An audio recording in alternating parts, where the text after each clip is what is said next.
সালাম দিবে সশস্ত্র সালাম।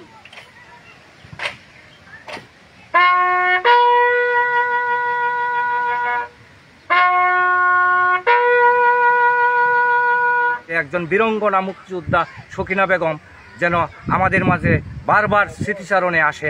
এই অজপাড়াগাঁয়ে একজন বীর মুক্তিযোদ্ধা ছিলেন, খুব সাহসিকতার সাথে মুক্তিযোদ্ধাদের সাথে অঙ্গাঙ্গিভাবে জড়িত থেকে যুদ্ধে কাজ করেছেন। 1971 সালের মহান মুক্তিযুদ্ধে তিনি একাই 5 জন হানাদার বাহিনীকে হত্যা করেছিলেন।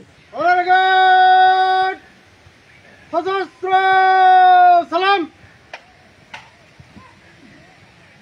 অস্ত্র নামা, অস্ত্র নামা। উনি স্বাধীনতা সংগ্রামে ওনার কৌশলে করে উনি 5 জন রাজাকার জীবিত ধরে আইনা পরে মারছে।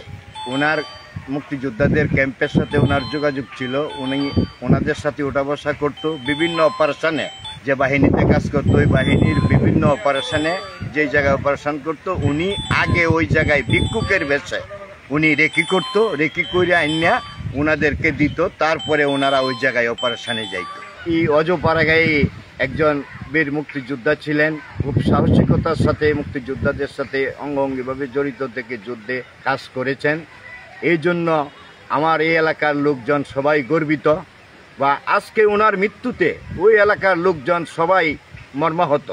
আজকে যে বীর মুক্তিযোদ্ধা সকিনা বেগম যিনি মারা গেছেন, উনি সম্পর্কে আমার দাদি, উনি একজন সাহসী নারী। আমি বলবো উনি স্বশিক্ষিতই, উচ্চশিক্ষিত ছিলেন না।